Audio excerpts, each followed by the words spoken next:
Hello everyone, welcome to my garage.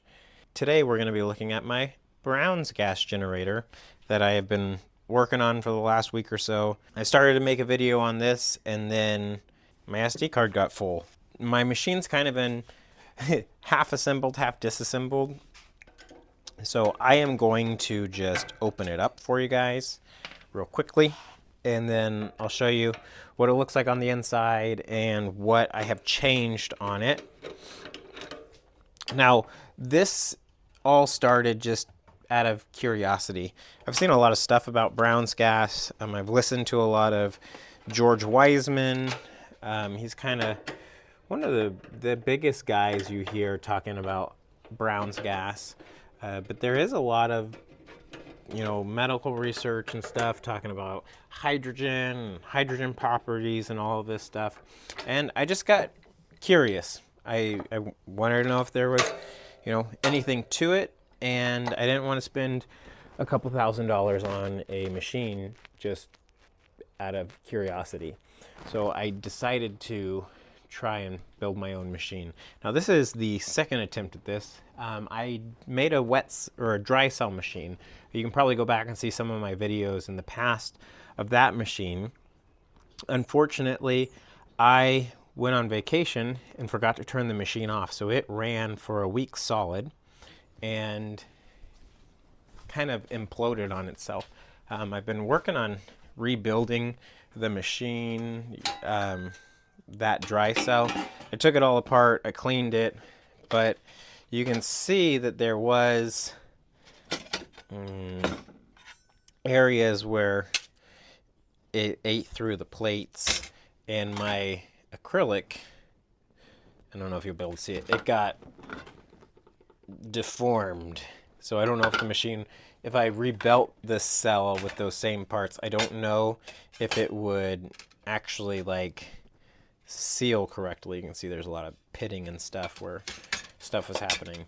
Anyways, the lesson I learned from that is we're going to have to install timers on this kind of stuff so that we can't just leave and let it run. And also, we're going to leave it running for over a week and come home and it still had power going to it and it didn't explode. So that's kind of cool, right? So those are two things that we learned. Now, this machine here, I'm not going to say that it's a clone of anything. This is the H160 acrylic flame polisher machine. You can find them on Amazon. You can find them on eBay. I've made some modifications to mine, which I'm going to show you. And I'm not making any claims. I'm not doing anything. So please don't put that nonsense on me. This is just me being curious and then kind of sharing what I have done and what I have found from that process. So I would not recommend you watch this video and then do what I do, because I'm just a dumbass in his garage, okay? All right, now that that's done, we'll open this guy up. And if you have made a machine like this, feel free to tell me everything I'm doing wrong, because the whole purpose of this video is mainly I'm trying to gather information. I'm trying to learn what I can do differently, how I can make this work better, and share what I'm learning. So, yeah. I'm not a scientist. I'm a dumbass in his garage. So let's move on. Open this guy up. So when you get your HG160, it will not look like this on the inside. I have made a few modifications to mine. Can you see? Yeah, you can see. All right. So on the machine, when you get it from wherever you get the H160, you will have the electrolyzer. And the electrolyzer will be wired directly to the 12-volt power supply. And then you will have, your cap will go here at the top, and the gas will exit from here to here and then out from this little bubbler here. On my machine, I added, my own version of the tower separator. Mine looks as redneck as it appears. It is a mason jar. that I drilled into, and then I put a bulkhead on here, and then drilled, you know, whatever. It fits, it works. So my tower cap goes on here. When the electrolyzer is running, any, you know, you're going to get vapors. Hopefully those vapors are caught in here before they go down through the tube, and they kind of cool here and drain back down. And every once in a while I open this up and I pour, you know, whatever's in here out. Okay, maybe this isn't tall enough, I don't know. I was just building with what I had. Then I have this, you know, cap here, and I just connect this single output to the input here, and then it comes out like, instead of from here to here, it goes from here to here, if that makes sense. I'm using just a regular bell jar. This one has the silicone gasket on the inside, so we can get an airtight seal, which is why I'm using it. So I'm going to take this off for right now. I don't think that the Teflon tape is necessary if you're using, well, I don't think it's necessary because the connection that I'm using has an O-ring in here, kind of like a hose would have, that gets a really good seal around the top of this electrolyzer. Those are the changes I made to the gas side of the system. Now I have made some changes to the electronics in the system. Let's flip it around this way. Now these changes, it's not anything crazy. The biggest thing is this big old MOSFET right here. Now this is a Phytech 3D printer hotbed MOSFET. My previous go around at a Brown's gas generator, I used a much smaller MOSFET, and I think that was the failure point of that system. It just overheated. So I went with this big beefy guy, and it's wired pretty simply. We have the hotbed output, which is just the out of this MOSFET, going to our electrolyzer. And then we have 12 volt power coming from our stock power supply right here. Runs out into the input of the MOSFET. Then to control the MOSFET, we have 12 volts coming from our stock power supply into this really cheap frequency generator. Why don't I just bring this down? Into this really cheap frequency generator. Yes, I need to reprint this case and I need to make it look prettier, but here it is. We've got 12 volts going into the frequency generator, and then our pulse width modulation goes into the signal connectors of the MOSFET. Now the reason why I added this is just we can adjust the duty cycle. So we can essentially control how much gas this system is producing. What I have read in my very basic understanding of electrolysis is that it starts around 3 amps. This machine out of the box, like if I just set it up normally, it runs at around 12 amps. And yeah, I think from what I've seen, especially with my past machine, running at that high amperage, you're going to you're going to evaporate a lot more of your electrolyte solution inside your electrolyzer, and you're going to produce a lot more of that gases, you know, those vapors and stuff, because the byproduct, you're going to produce a lot more heat. So I like that we can turn this down. We can turn it all the way down to like a 20% duty cycle, and we're hovering at like 3 amps or something like that. I like to run it at like 33% duty cycle just for the meme, but you know, that's just me. I don't have anything other than I think it's funny to back that up. So let's put the machine back together, and I can show you some of the stuff that it does. So let's move you back, and you know, you guys can see. I did add some stuff. Oh, I gotta get this guy to come through here. I didn't quite do a lot of, you know, necessarily good planning when I made this, so there is some awkward stuff putting it back together. I know. I've seen a lot of YouTube videos of people's Brown's gas machines, but I haven't seen anybody open it up and show what they've got going on the inside. So, you know, this could be really dumb. It could be stupid, but I just wanted to show you, and I'm welcome to hear everyone's, you know, comments on how I put this thing together, because really, this was just kind of guess and check. All right. I mean, what I really should do is buy another one of these guys. This is a pulse width modulator frequency generator. It's really cheap. It'd make this look a lot nicer because all the wiring would be hid on the inside. I just haven't done it yet. I had this on hand already from my last machine. I bought a 2-pack of these because I blew this one up on accident playing around with it. I broke it.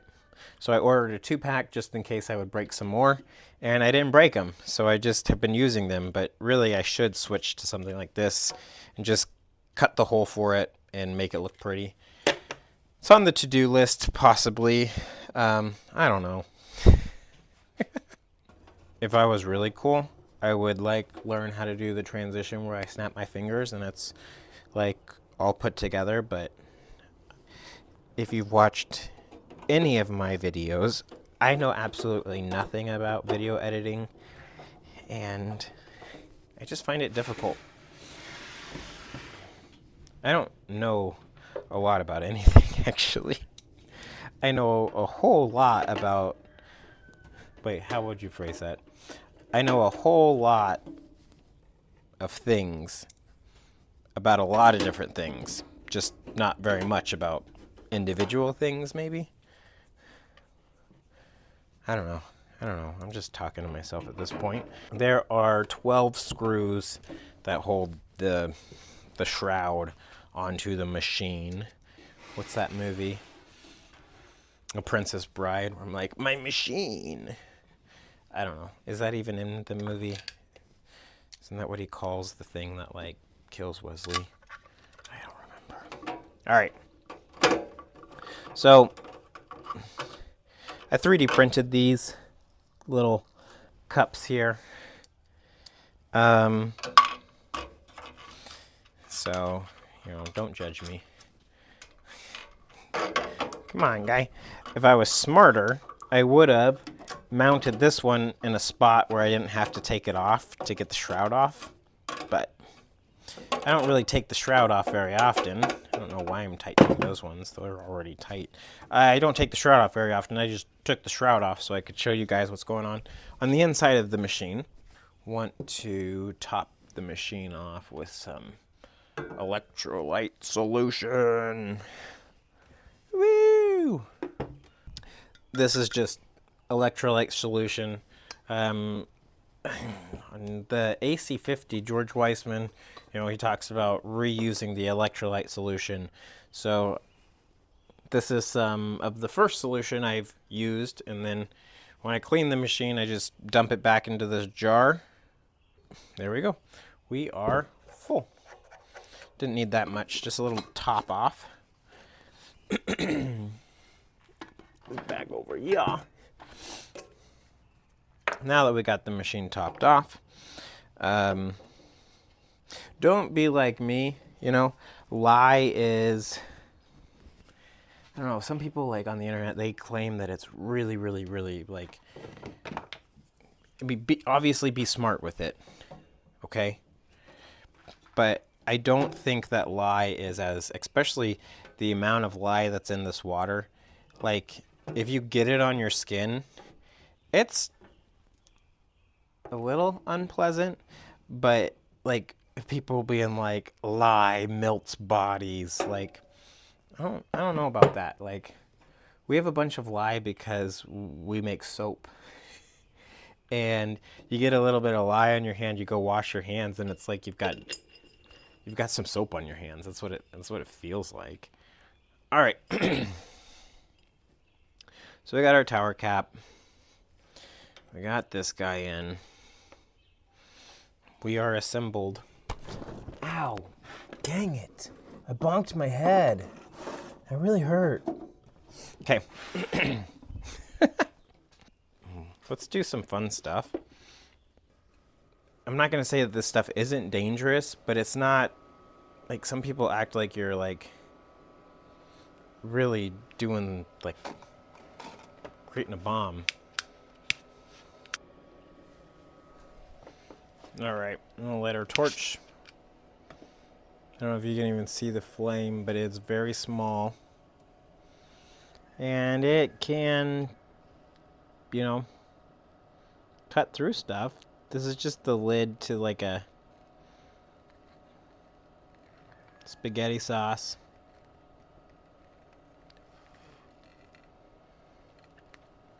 This is a super cheap torch. So I was having some issues with it. I wonder how if this will perform any better with like an actual torch like design, like a quality one. But anyways,